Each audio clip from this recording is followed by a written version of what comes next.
Porque eu acho que tem certas comidas que elas são só roubadas, tá ligado? Tipo, a natureza...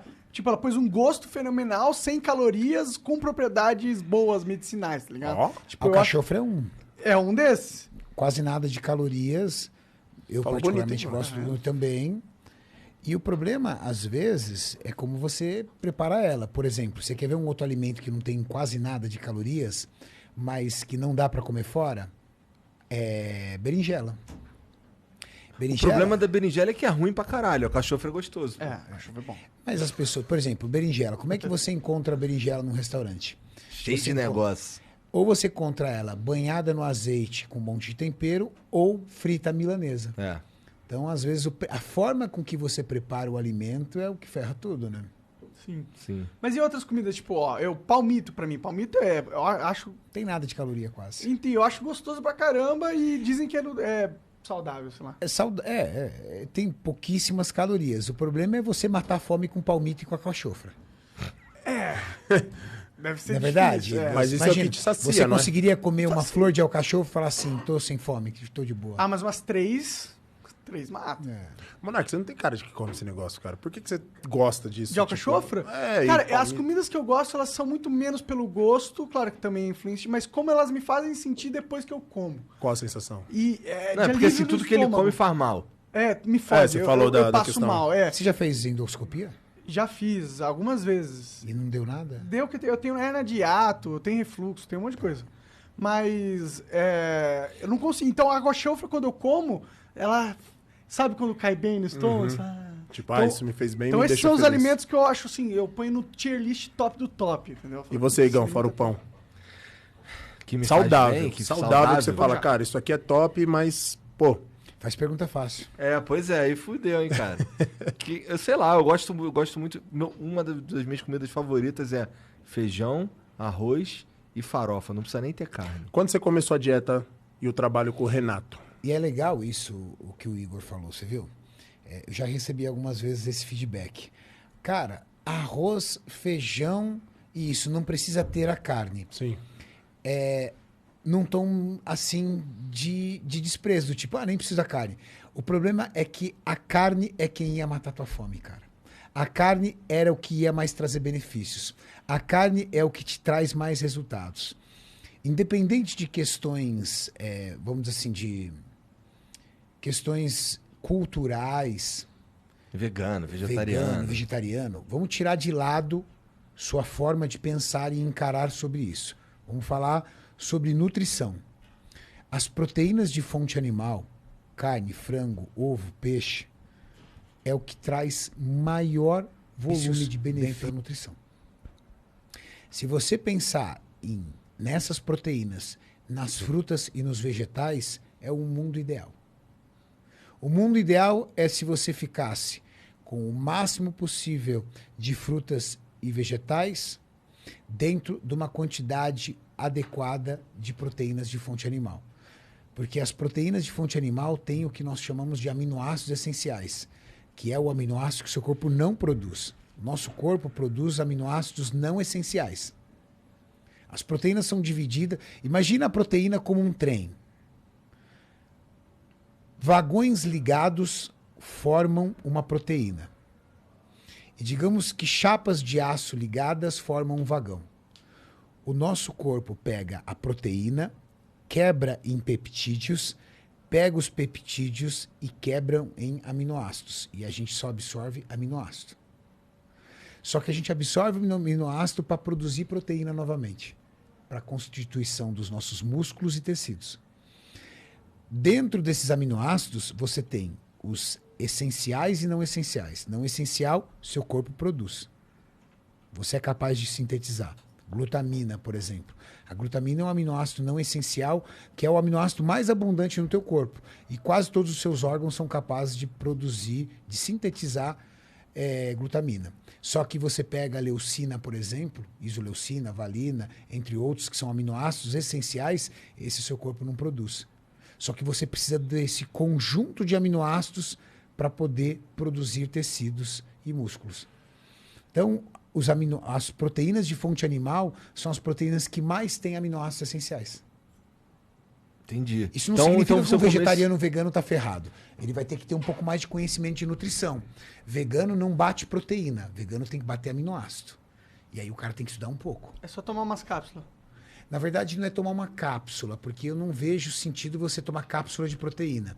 Seria mais você estudar um pouco e ser mais variável.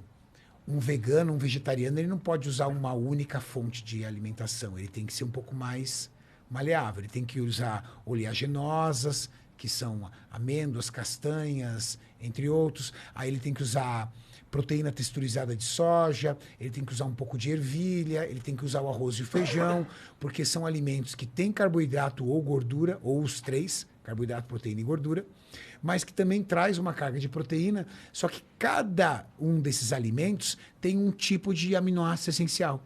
E aí você vai juntando, por exemplo, são 9 aminoácidos essenciais, tá? O arroz não tem os 9. Só que a porção de arroz e feijão junta os 9. Ah, é? Olha lá, que interessante. Então, o vegano, o vegetariano, ele precisa ter um cardápio mais diversificado. Um onívoro, a pessoa que come carne, ele não precisa disso. Se ele quiser, por exemplo, só comer frango, ok. O frango já tem todos os aminoácidos essenciais que você precisa. Se ele quiser comer só ovo, ok. Whey protein, que é uma excelente fonte de proteína. As proteínas de fonte animal, elas são mais fáceis no que diz respeito a você conseguir aminoácidos essenciais. Vocês conhecem atletas de fisiculturismo que são veganos ou vegetarianos? Eu conheço, mas nenhum grande campeão. É. É muito difícil. Porque você sabe qual a dificuldade que o vegano e vegetariano sempre vai ter em fazer dieta? É que a maioria das proteínas de fonte vegetal vem com os outros dois macronutrientes, carboidrato e gordura. Por exemplo, amêndoa, castanha, amendoim, ela tem proteína. Só que ela tem 50% de gordura junto. Ele vai acabar comendo mais gordura, mais carboidrato que ele não precisaria comer se ele tivesse uma dieta O carnívora. resultado final não vai ser igual ao... Mas ele que você consegue viu. ser. Ele consegue ser. Vai ser um pouco mais difícil. É uma Só que não luta mais consegue, difícil. né? Se ninguém nunca ganhou, não consegue. Talvez não seja por isso. Talvez a população de veganos e vegetarianos ainda não seja tão grande ao ponto de ter grandes representantes no fisiculturismo. Faz sentido. A gente precisaria ter um cara com potencial genético e com essa cultura fazendo esse trabalho para olharmos e falar assim, vamos ver até onde. Vocês chegaram a assistir aquele documentário Dieta dos Gladiadores? Não. A Dieta dos Gladiadores é um documentário que faz uma pressão, vamos dizer assim, para que as pessoas vejam o veganismo e o vegetarianismo como um estilo de vida muito positivo. E aí eles colocam algumas coisas ali, que aí agora estou dando a minha opinião, que eu discordo. Por exemplo, ele colocou um fisiculturista lá, dizendo que ele era um fisiculturista campeão por ser vegano. Só que eles falaram do meu esporte. Aquele cara, se tem uma coisa que ele não é campeão. Só que quem nunca assistiu o fisiculturismo vai terminar aquilo e vai falar assim pro cara na academia, pô, mas você sabia que o campeão de fisiculturismo é vegano? Não, aquele cara não é um campeão. Ele subiu num campeonato, acho que ele até venceu, mas um campeonato regional lá na Índia, assim, então de ele é um bairro. campeão. De bairro, entendeu? Mas aí eles pegaram um atleta do UFC que disse que ele só venceu a luta dele porque ele tirou a carne e colocou o vegetal. E aí melhorou a performance dele. E outros atletas diziam que a performance dele foi melhorada no momento que ele tirou a carne ou a proteína de fonte animal e colocou a proteína de fonte vegetal. Cientificamente falando, se você pegar bons nutrólogos, bons nutricionistas, bons bromatologistas, que é uma das minhas profissões, que é o profissional que analisa e pesquisa alimentos, você vai ver que isso não tem embasamento científico nenhum, porque não tem como negar. As proteínas de fonte animal lhe trazem o maior número de aminoácidos essenciais. E são os aminoácidos essenciais que você busca numa proteína. Então, eu não estou questionando o estilo de vida do vegano e do vegetariano. Eu estou dizendo que, cientificamente falando, a vida de um vegano e de um vegetariano é um pouco mais complexa, porque ele vai ter que ter um pouco mais de conhecimento em nutrição para poder entender um pouco mais o que ele está comendo e ser um pouco mais seletivo, e tem que ter uma boa diversidade.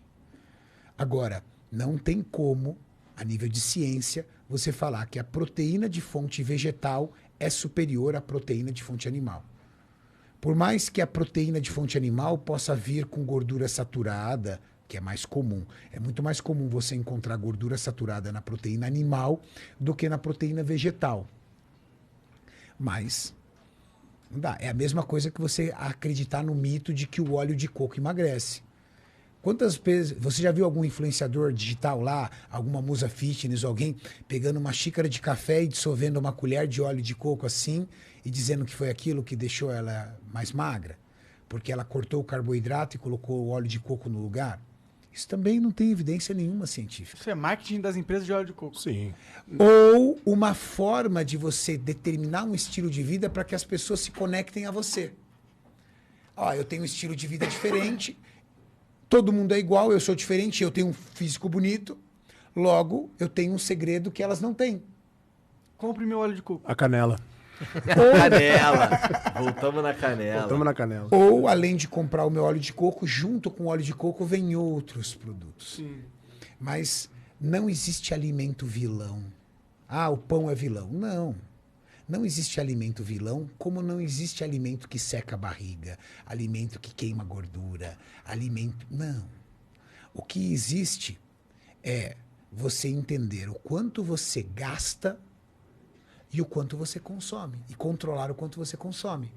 Dentro do quanto você consome, o quanto mais saudável você for naquele grupo de alimentos que você vai trazer calorias, melhor você vai ter em relação à digestão, à absorção, à qualidade da microbiota.